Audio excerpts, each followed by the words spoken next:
Welcome to the video, guys. We're taking another look at something that was on the BBC. This time, it was on BBC Radio 4 yesterday, featuring the host talking with Lord Sumption about the current coronavirus lockdown, its effect on lowering the death rate, our civil liberties, and of course the police's enforcement of the government guidelines, since he was a Supreme Court judge. During the interview, he completely destroys the narrative around the lockdown that the media are pumping out there, saying the lockdown will prevent deaths, which, according to Lord Sumption, is flat wrong and is something I have seen in other studies elsewhere over the last couple of weeks. As usual though, the BBC host is trying his best to push his agenda, constantly trying to interrupt Lord Sumption with baseless claims about South Korea, immunity, and a multitude of other things. So let's take a look at it and we'll go over some of the things he has to say, along with the host's completely unbiased performance. The virus is far less dangerous to most young people.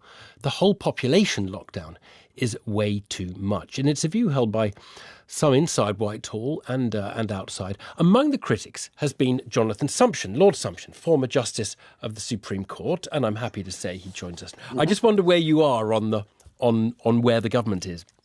Well, I'm exactly where I was before, because the mountain has groaned and put forth a mouse. Hardly anything is being changed. And that seems to me to be the main criticism to be made of the Prime Minister's statement. But there is, I think, an important thing to notice about it, which is that the narrative has changed in quite a significant way. The fact is, a lockdown doesn't reduce deaths. What it does is to push infections and the resulting deaths into the future. And that's because viral diseases are not like a hurricane which just blows over and we can all come out in the sun again. And the government's paper that published today does recognise this. It says the virus is going to be with us for a long time. Well, actually, you're not quite right there, are you? Far be it for me to argue with a former Supreme Court justice. You can suppress the virus down to a level and then test, trace and isolate individual cases if you get it to a low enough level, and then you can suppress and go about normal life like South Korea is, and I think that is the objective. You can only do that if you have a sufficient, either a vaccine or a sufficient degree of collective immunity. No, but South Korea has neither of those things, and South Korea's economy is widely open, and it's not in that position, is it? The government itself has recognised that viruses do not go away. And we're going to have to live with this virus for a long time. South Korea recognises that, but has none of the problems. You'll find it on page 12 of their statement. Yeah, but you get small outbreaks and you try and suppress them as quickly as you can. You don't have to say everybody's going to get it. And we may well have a vaccine within a couple of years anyway. So you're talking about... Well, we can't be locked down for 2 years. No, but South Korea isn't locked down. I keep coming back to the point. There are countries who've shown how you can do this. If you can temporarily suppress to a level where you can then isolate individual cases, you can go about a relatively normal life for 2 years without a lockdown. You can certainly do that, or you can do what Sweden is doing, which is not to bother with a lockdown at all, and their results are not significantly different from ours. I mean, the fact is that, according to the Office of National Statistics, 91% of the deaths have been with people with serious underlying conditions. 88% have been of people over 65. The number of deaths of people under 50 is so tiny that the Office of National Statistics isn't even able to show it on their colourful charts.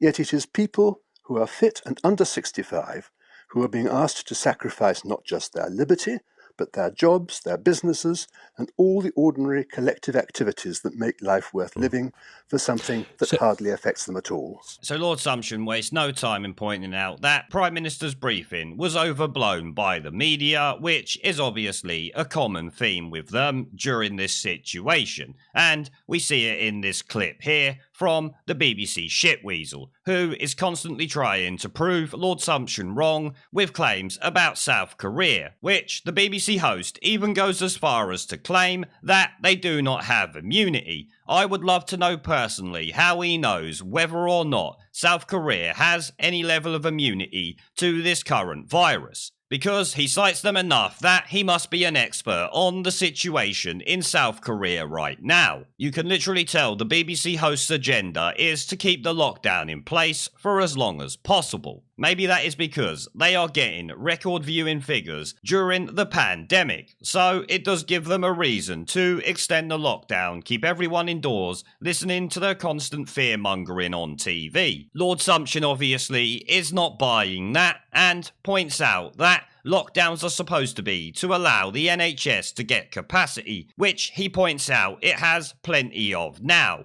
meaning the lockdown could be taken off because the capacity is increased, allowing the government and the National Health Service to be able to deal with the situation, which, if you remember back to before the lockdown, was actually their plan for why the lockdown was needed, to give them a little bit of time so they could increase ICU bed capacity, which they have done and has remained largely unused. Now, the BBC host is determined to say that you can keep the lockdown, isolate cases, and go back to some level of normal, I'm guessing in a few months or so, as that would suit them likely the best. Keep everyone locked inside, like I said, to watch their crap on TV. But you will notice he shows absolutely no interest when he brings up Sweden, who have done no lockdown whatsoever and actually have much better death statistics than us per 100,000 of their population. Because if that metric is used, which is the metric that should really be used, it finds us well below the likes of Belgium, Spain and Italy, and still sitting above Sweden even with the lockdown.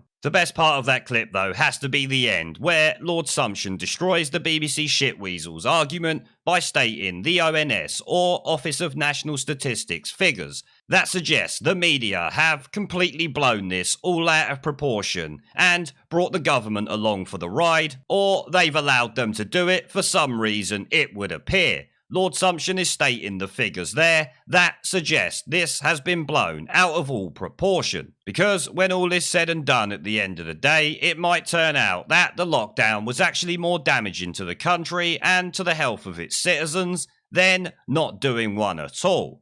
Time will tell, obviously. Let's move on to the next clip, though. So let's be clear about your approach. It is essentially to say, someone like yourself, you're 70 plus. Yes. You will make your own choice about how much risk of exposure you want to take, and you will decide whether you lock down. But Absolutely. the rest of us will make our own choice, and most young people would be advised just get on with things. Exactly. I doubt whether it was ever justifiable to deprive people of their liberty because the government had failed properly to prepare for a pandemic. But the only respectable argument there's ever been for a lockdown was that pushing infections into the future was a strictly temporary measure to allow time for the NHS's intensive care capacity to catch up. Now, it's obvious that the NHS capacity has caught up. That's partly because the government has done a very good job in increasing ICU capacity, and partly because the threat was always grossly overstated. We have 2 huge temporary Nightingale hospitals lying empty. We have at the moment a large unused ICU capacity. And that's why we heard nothing last night from the PM about saving the NHS, and the phrase has been dropped from their slogan. So this lockdown is no longer about saving the NHS, it's about shielding us from the risk of infection. And frankly, we can all make our own decisions I about come that. back. I think it's about getting it to such a low level that we can then more or less live with it suppressed without any lockdown for anybody. That is not a good enough justification for a qualified house imprisonment applicable in principle to the whole population. It really is not. This is the worst interference with personal liberty in our history. Okay. For what is, by historical standards, not a very serious pandemic, except for particular categories of vulnerable people who can isolate themselves voluntarily. Okay. That position is you're not alone in holding that position.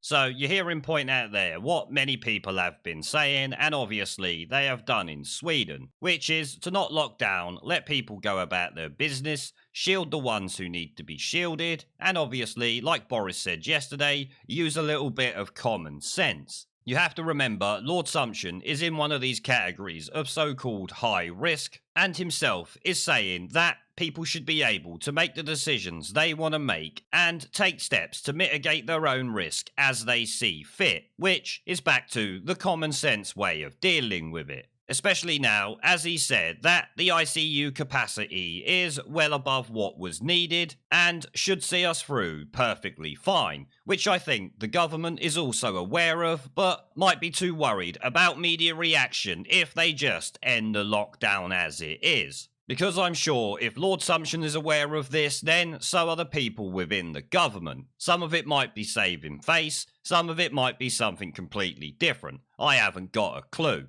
Now, you heard him mention the government dropping the Save the NHS line. I made a remark to the missus about it last night, how they was no longer talking so much about saving the NHS, because obviously that has already been done with the draconian lockdown that has likely gone on for far too long already, which Lord Sumption thinks should come instantly, trusting the British citizens to use their common sense. And obviously, the ones who lack common sense can sit there and piss and whine about it on Twitter while they stay in their home. No one is forcing them to leave. Once again though, the BBC host tries to intervene with some nonsense, insinuating that the lockdown should be extended, which Lord Sumption quickly shits on with the basic fact that it is not good enough a reason to take away people's civil liberties, which I'm sure many, if not all of you would agree with. As he said, when we look back on this, in comparison to other historical pandemics, it will be small potatoes, especially if they find out that most of the population had the virus and was asymptomatic,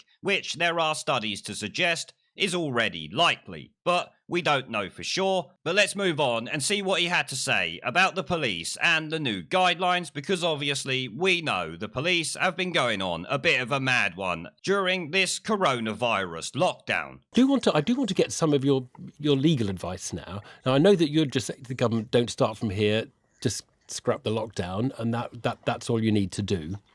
What would be your advice to the police on enforcement of the new guidelines? Do you think it is practicable to distinguish between, if you like, reasonable adherence to the rules in a reasonable way that might involve sitting with two people at a park, 2 meters apart, or 4 people sitting in the park? I just wonder whether you think the law can apply to this rather complicated advice that's been given as we come out of the hardest lockdown. The problem about using law as your instrument is that law requires definition, exact definition, and it works in categories. So if you do this not voluntarily but compulsorily, you are bound to have laws which make perfect sense in some contexts and not in others. The problem about law is that it excludes common sense. Now, the Prime Minister has said in the House of Commons this afternoon that he trusts the British to use their common sense. But you can't say to a policeman, you must arrest somebody or fine them if he is using common sense and not otherwise.